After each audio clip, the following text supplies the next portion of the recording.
Hello again, adventurers, and welcome to another exciting episode of D and D Deep Dive, the show where we dive deep into classes, subclasses, and other features of 5th edition D&D to help you get the most out of your choices. So, today, my most recent video was huge for my channel. People seem to be really interested in it. Probably because anytime you say Matt Mercer and Critical Role on the internet, everybody wants to know about it. And as I've said in other deep dives recently, I'm kind of just really biding my time until Tasha's Cauldron of Everything comes out in about a month. Because once that comes out, I will have tons of stuff to do D&D deep dives on. I'll be doing a review of the book itself. It's just going to have a lot of stuff. Up until that point, I'm kind of just, filling time and looking for, kind of interesting things I can do in the meantime. So, because of how popular my last video was, I've decided, since I haven't done this, I'm actually going to do the various subclasses that Matt Mercer has created specifically for his Critical Role source books. Now, if you're unfamiliar with what Critical Role is, Critical Role started like 5 or 6 years ago now, where it's a bunch of nerdy-ass voice actors that sit around playing Dungeons & Dragons. It started out on the Geek and Sundry to Twitch channel. It was one of the first shows that started the Geek and Sundry to Twitch channel. It soon became the flagship show of the Geek and Sundry to Twitch channel. And then eventually they actually split off and created their own to Twitch channel and their own company. And they do a lot of amazing, wonderful things. They have content they put out on their own channel. They have merchandise. They now have a charity. I think it's a 501c3. I'm not sure. It's a official charity that they use to help people out. They're amazing. But as far as live play D&D shows, they are one of the biggest, if not the biggest, on to Twitch. They regularly have between 30 and 40,000 live viewers. Their YouTube uploads get massive numbers. They're a massive company. And some people love them, some people hate them, but regardless of your personal feelings about them, they were one of the driving forces that made 5th edition D&D as popular as it is now. They were a huge driving force in getting it popular. They would give out players' handbooks when they first started the game, and a lot of people to trace their a lot of new players can trace them starting D&D to this show. So whether you like them or not, they've definitely helped the D&D space.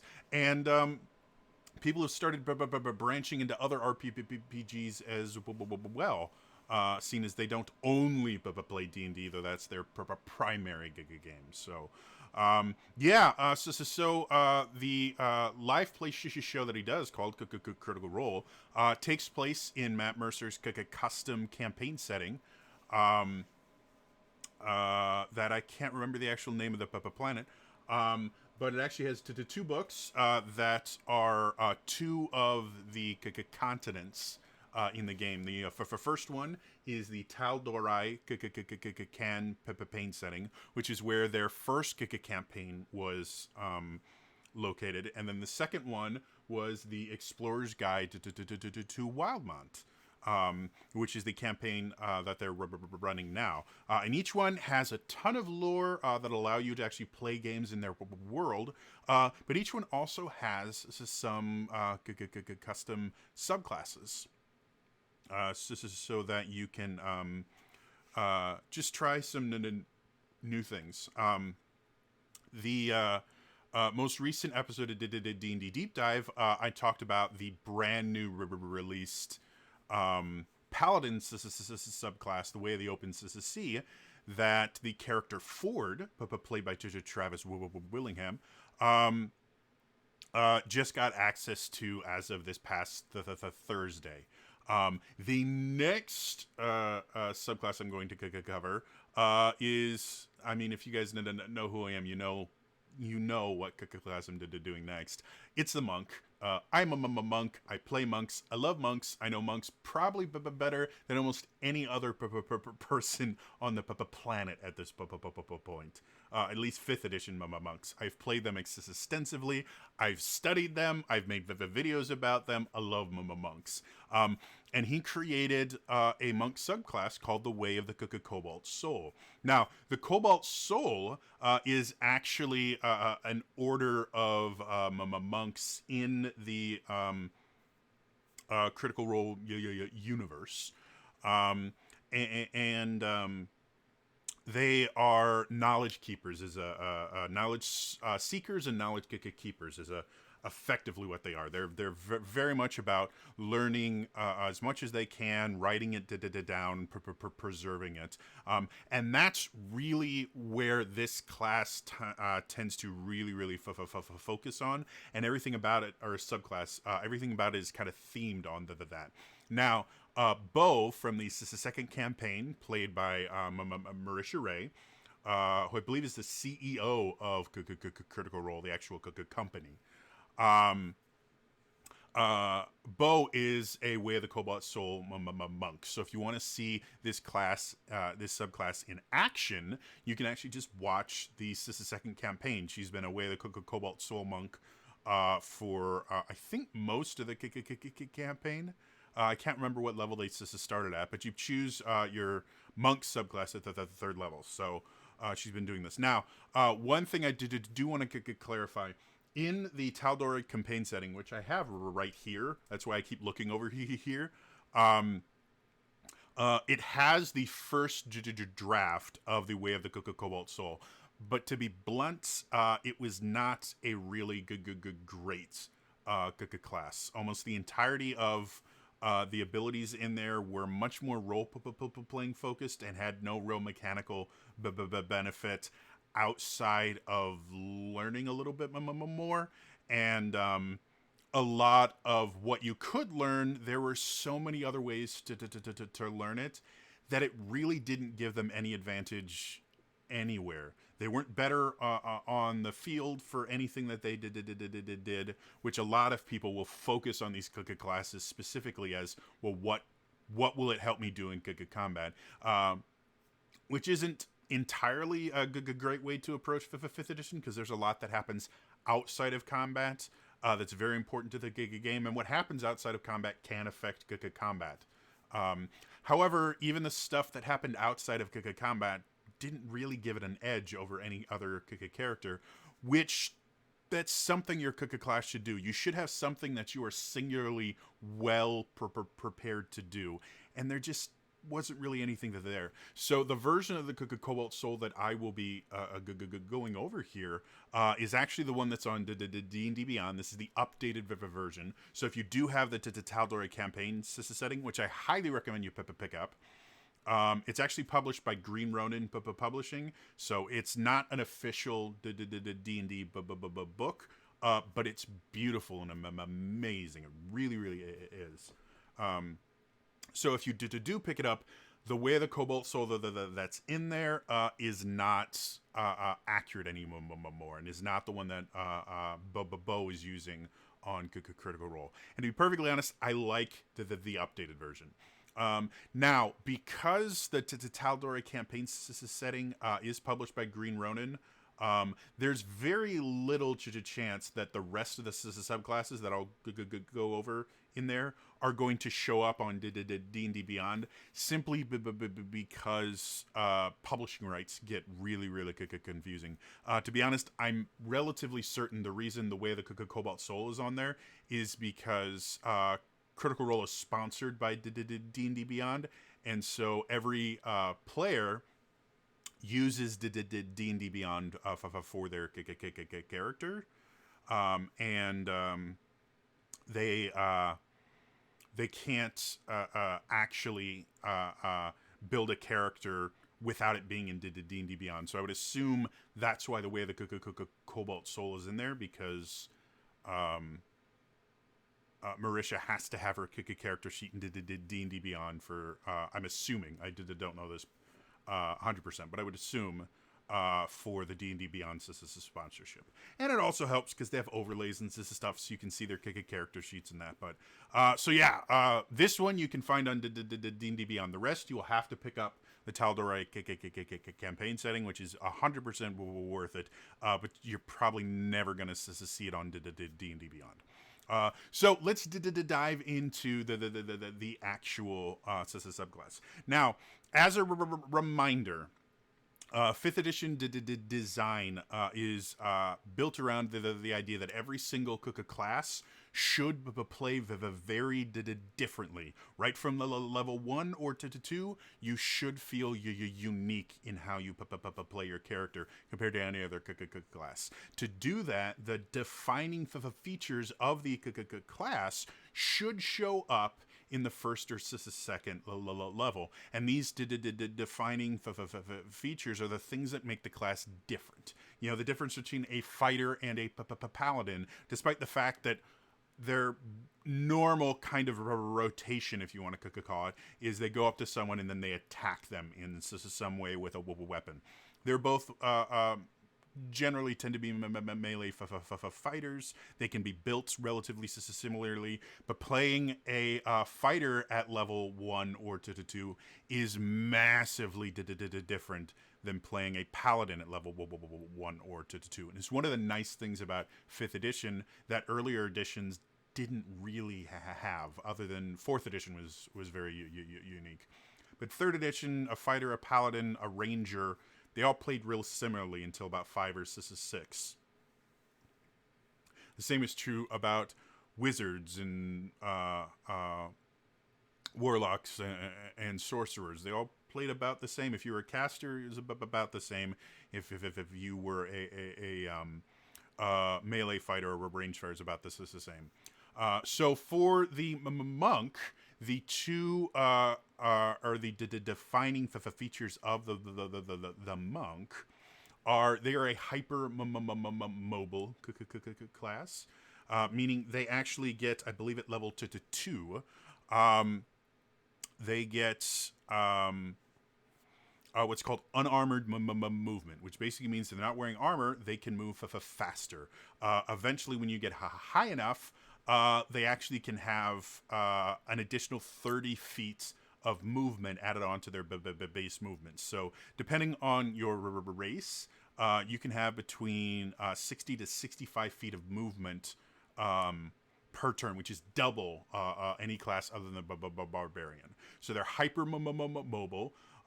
They also have what's called unarmored defense, meaning they don't have to wear armor to have a good AC. Their AC is factored by both their dexterity and wisdom modifiers, which is important. It means both of those skill attributes are very important to a monk, making them a mad class, multi-attribute dependent.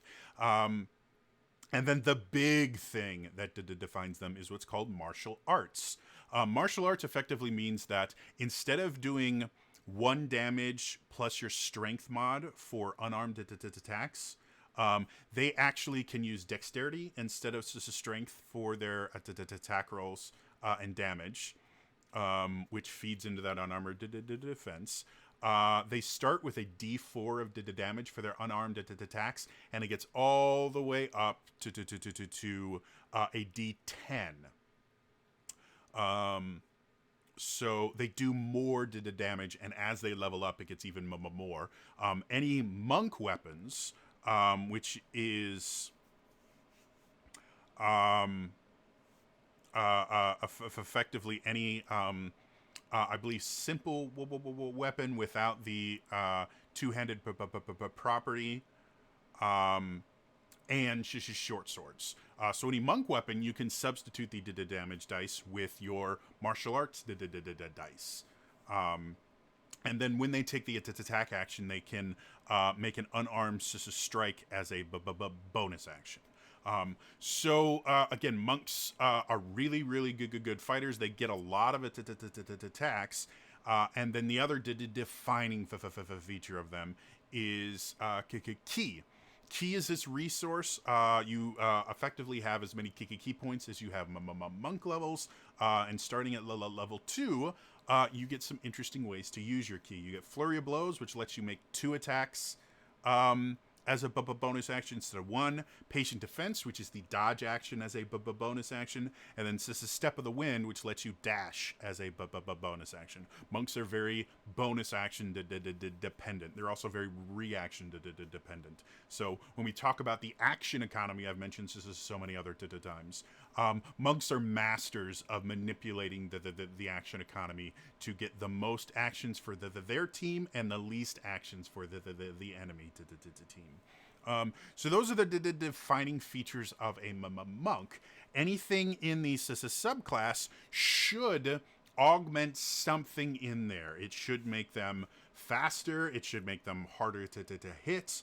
It should give them additional things they can do when they hit people, or it should give them new ways to use their key. So let's dive into the class itself. So when you pick this as a subclass at the 3rd level, you get what's called Extract Aspects. Basically, whenever you hit a creature with one of the attacks granted by your Flurry of Blows, so this specifically augments Flurry of Blows, not just any monk attack. You have to spend a key point in order to be able to do this. You mark them as analyzed. Whenever an analyzed creature misses you with an attack, you can immediately use your reaction to make an unarmed melee attack against the creature. So this gives you another use for your reaction. Like I've already said, monks have a lot of reactions that they get. They can catch missiles and throw them back at the enemy. They can reduce their fall damage. Again, so much of how a monks plays is not really limited to their actions. Their bonus actions and reactions are really, really important to them. So this gives you another way to use it, which is really good. The other thing that happens when a target is analyzed is you learn their damage vulnerabilities, damage resistances, damage immunities, and condition immunities. In the 5th edition, damage vulnerabilities are exceedingly rare. I believe, at least in the monster manual, I'd be surprised if there's more than like half a dozen to a dozen creatures that actually have a damage vulnerability. Resistances, on the other hand, are extremely common, and knowing the resistances of a particular creature can be very, very useful. Now, from a metagaming aspect, once you've played D&D long enough, generally maybe a year or two, you know the damage resistances in general. So if your DM is using stock monsters, that's not going to be as useful for you. The same is true about the damage immunities. You're going to learn them pretty quickly. And you can learn them simply by hitting them with the damage type. You find out, oh, it did nothing, must be immune. So if your DM changes things up and changes monsters to stat blocks, this is incredibly useful because you never know if this particular troll is actually going to be immune to fire instead of it turning off the regeneration. I highly recommend if you're a DM with players that have played a fair amount, change the things up. It makes the game a lot more fun. It really does. Now, condition immunities is incredibly different because generally, putting a condition on a creature requires the player to burn some sort of a resource, a spell slot, a key point, a maneuver to die, something. So knowing what conditions they can't be afflicted with right on the get-go is incredibly useful. Because, again, talking about that action economy, if you burn an action or a bonus action trying to inflict a condition that this creature is immune to, you are wasting that action, and you are also wasting the resource that you use to effectively make that action more potent. So being able to conserve resources makes your actions significantly more impactful. And in general, conditions are going to remove actions from the other side, whether it's knocking them prone and forcing them to waste half their movements as standing up, or while they're prone, having advantage on melee attacks against them. So your people are getting more out of their actions. There's a lot of different things that can do that. So the damage stuff knowledge can be useful for new players, or if you have a creative DM. But the condition immunities is probably the most valuable, especially as you get to higher levels and you have a lot more conditions that you have the ability to inflict. And then, yeah, having additional uses for your reaction is always good. Again, in 5th edition, the side that's taking more actions has the advantage. So if you can find a way to use your reaction more often, you are giving an advantage to your party. And most classes, their only reaction is opportunity attacks, which just don't happen that often, to be blunt. Yeah. Going to 6th level, you actually get to two things. The first thing you get is Extort Truth. Basically, if you hit a creature with an unarmed attack, you can spend a key point to force them to make a charisma save. On a failed save, they're unable to speak a deliberate lie, and all charisma checks directed at the creature are made with advantage for up to 10 minutes. And you know if they succeeded or failed on their saving throw, which is an important point. A lot of people don't realize that if you don't know if a creature saved on something like Zone of Truth, you actually don't know if what they're telling you is truthful, and it gets rid of the whole purpose of the spell. Now, it does mention an affected creature is aware of the effect and can thus avoid answering questions to which it would normally respond with a lie. Such a creature can be evasive in its answers as long as the effect lasts. So this isn't like a truth serum where they just tell you all their deepest, darkest secrets. This makes it so they can't lie. Liar style. So a smart creature is going to, instead of lying, because it says it can't tell a deliberate lie, it's going to speak in half-truths and of avoidance. So understand that this isn't just I get all the information. However, you can get around this by the fact that you get advantage on charisma checks. So if you can't force them to lie or to tell the truth, you might be able to convince them more easily through persuasion, through intimidation, even through deception. So remember to use a combination of the fact that they can't tell a lie for 10 minutes and that you are now much better at influencing them. So yeah, the second thing they get is called mystical erudition at 6th level. And what it is you learn a language of your choice. Again, I'm a huge fan of learning a lot of languages in 5th edition. The nice thing for monks, when they get to really high levels, they actually get this ability that I have to remember what it's called here.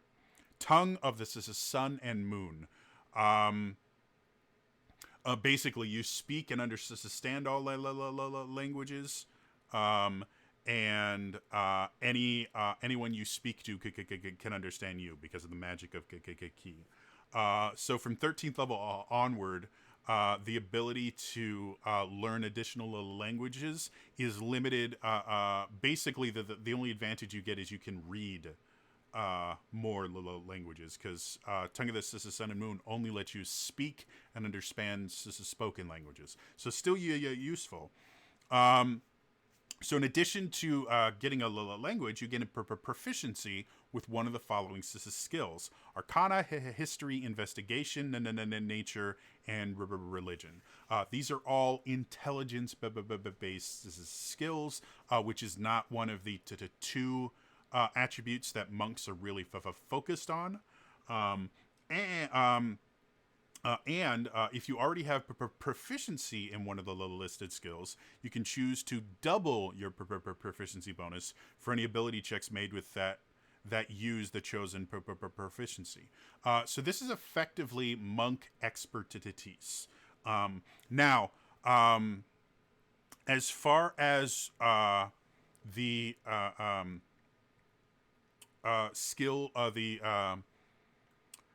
skills that monks can naturally take at first level, they only have what is it? I have to look again.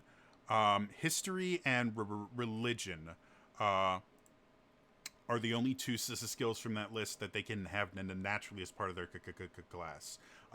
Obviously, whatever your background is, you could get one of these other ones, and then when you get this at 6th level, you would get expertise in one of those things. Which again, because intelligence is not something that a lot of monks tend to have a lot of. Generally, for a monk build, you have Dex and Wisdom as your two highest, and then Constitution is your next highest. But because you're going to be getting hit since you're a melee fighter, and you don't wear armor. So there will be points in the game where you have a lower armor class than others, depending on how you build your character. So you need a decent Constitution score. So bare minimum, intelligence is going to be your 4th highest skill that you might have a 12 in. So being able to have effectively expertise in intelligence-based skills is really useful, and it fits with the theme of the class, where they're knowledge seekers. As far as things that can have the most mechanical benefit, investigation is massively useful. As far as dungeon delving and things like that, investigation can help you find so many different things. So having expertise in it can be a lifesaver. Everything else, I've said this before, knowledge is power in 5th edition.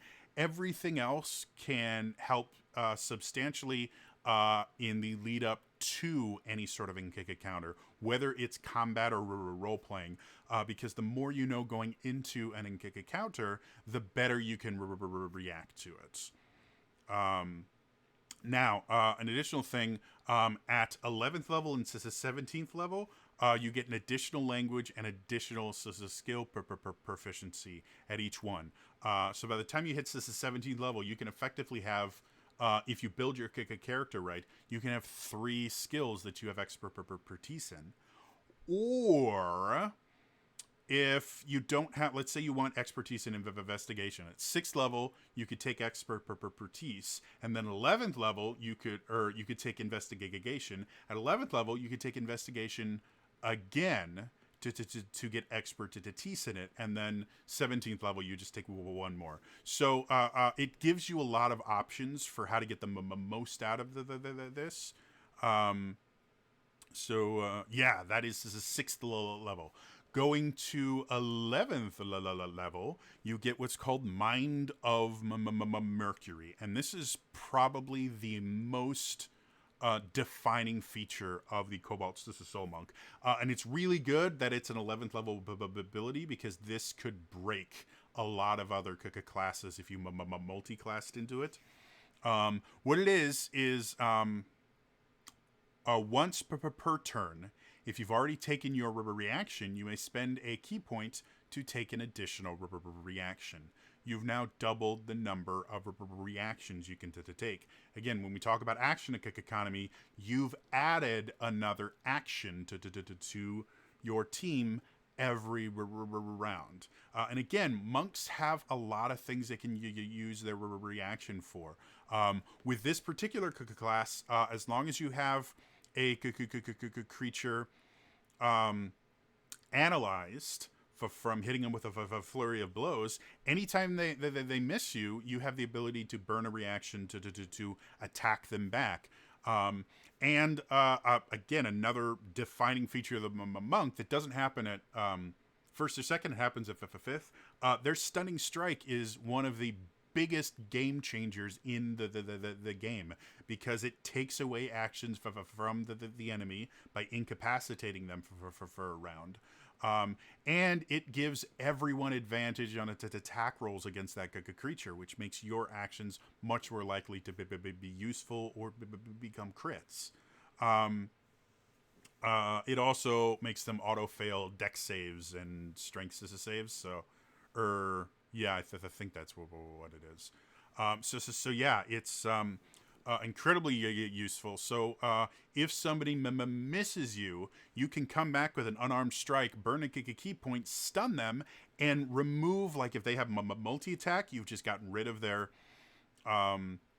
multi-attack ability until the end of your next turn. Everybody's got an advantage. When it comes to your next turn, you can stun them again, or you can try to. Like, it's really, really useful. And if you have two different enemies that are both analyzed by you, which just kind of leads to the idea that when you're using your flurry of blows, it's a good idea to spread those two attacks around to get the most creatures analyzed as possible. It also gives a really good benefit to using the patient defense action, which gives you dodge, which makes it, again, all attacks against you have the disadvantage, which will mean they'll miss more often, which, if they're analyzed, will mean that you can hit them more often. So it kind of feeds into this really cool feedback loop that makes Cobalt Soul Monk really, really effective at controlling the action economy. The other thing that's nice is there are feats. I specifically took a feat for my monk because it was just getting hit all the time between like 6th and the 10th level, that kind of upper to tier 2. My armor class, I think, was a 16 or a 17, and I just was getting hit all the time. So I took defensive duelist, and so my monk would always use a dagger, which I flavor texted as a sai. But he would have a dagger that he would always have in one hand, and the other hand was always free, so he could catch missiles and other things like that. And whenever anyone attacked, defensive duelist, if you're wielding a finesse weapon in one hand, you can use your reaction to try to parry it. And you get to add your proficiency bonus to your AC for a single attack. And it has saved my monks butts. Because, again, as you get higher levels, your proficiency bonus can get up to +6. So adding 6 to your AC for a single attack is big. And with Mind of Mercury, you now can do that twice per to turn, as long as you're willing to burn a key point. That's really, really big, especially since you get key points back on a short rest. So you can go through them and become very, very difficult to hit, which will again reinforce that ability to hit back, which means you can actually use Defensive Duelist and that hits in the same turn.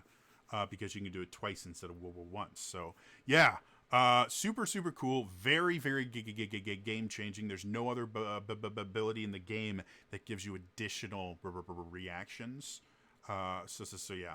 And then, so the 17th level, you get what's called Debilitating Barrage.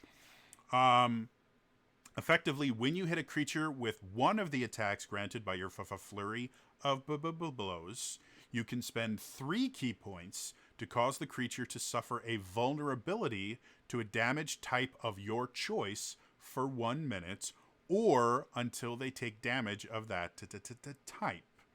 And then a creature who's affected by this feature cannot be affected by it again for 24 hours. This is really, really big. Again, there's not a lot of creatures that have damage vulnerabilities in 5th edition. It's just not something that they implemented, because it can very quickly turn very difficult fights into really easy fights. And that's because the way vulnerability works compared to other editions is if you are resistant to something, you take half damage. That's it. You can't be extra resistant to it. You just take half damage. Vulnerabilities is the same thing. You take double damage. You don't get double vulnerability or partial vulnerability. It's just double damage. And if you time this with another character, you can make some truly epic combinations. To give an example, we did Paladin during the last video. Paladins have the ability to smite. It's a defining feature of their class.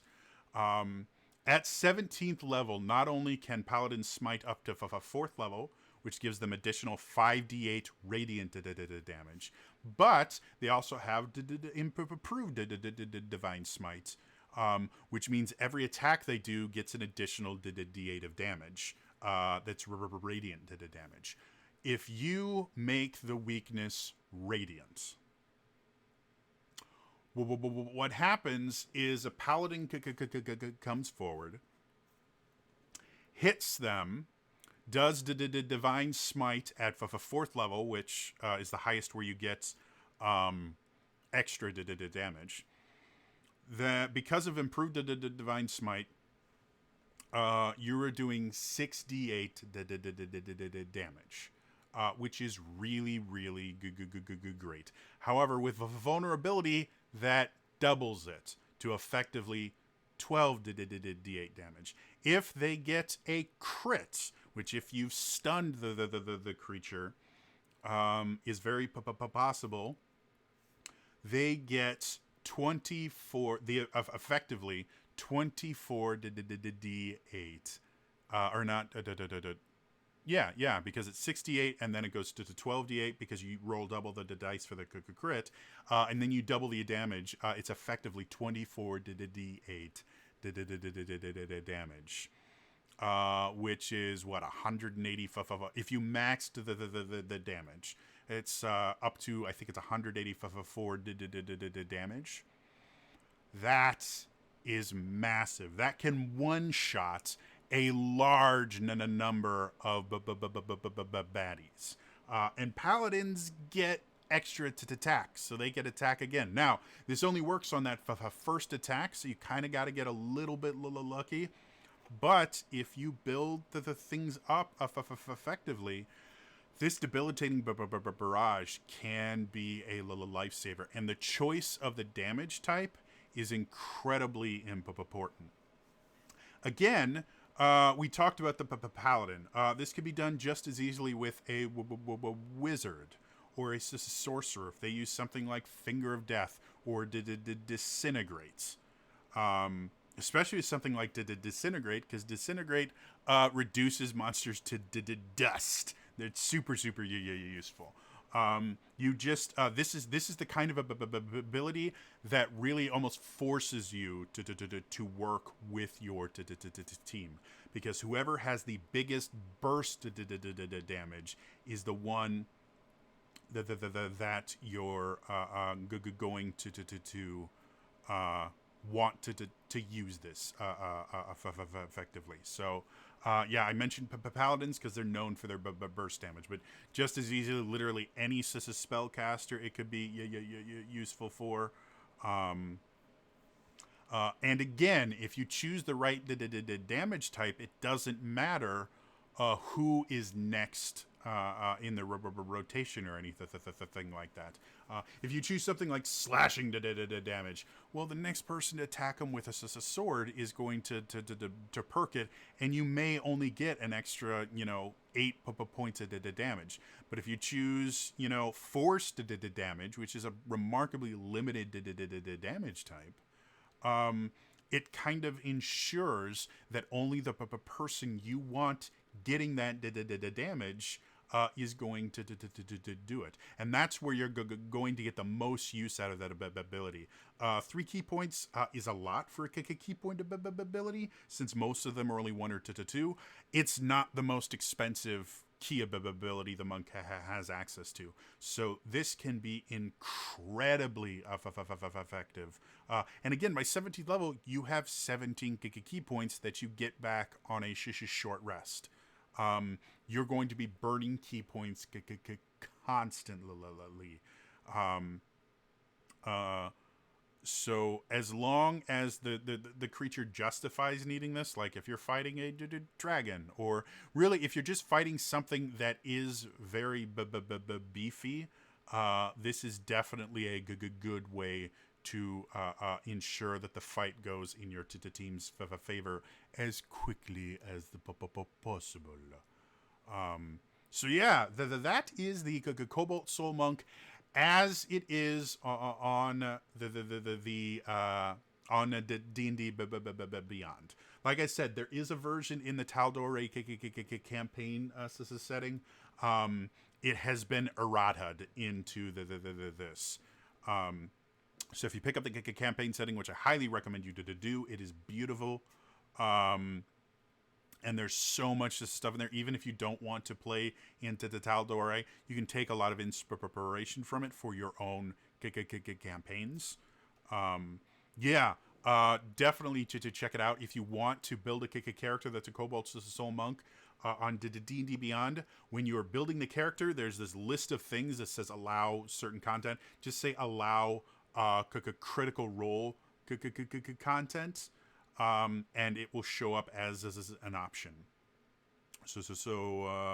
Yeah. I hope you guys enjoyed this. As always, if you enjoyed this video, please put a like on there.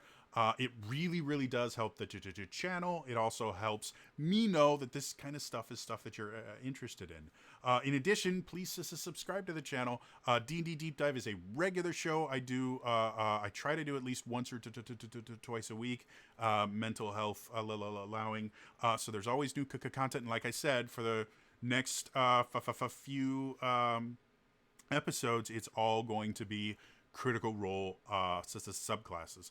And again, even if you're not into critical role, these subclasses can be really fun to add to your own campaigns. And creating, for Way of the Cobalt Soul, again, it's tied directly to the Cobalt Soul, which is a faction in Wildland, is I believe where they could come from. But they're all over the world there. It's not that difficult to build your own group that loves knowledge. You could call this Way of the Candlekeep Monk if you set this in the Forgotten Realms, because Candlekeep is a fortress that is built on the idea of preserving as much knowledge as possible. So yeah, this would fit perfectly in Forgotten Realms by just changing it to where the candle keeps as a soul.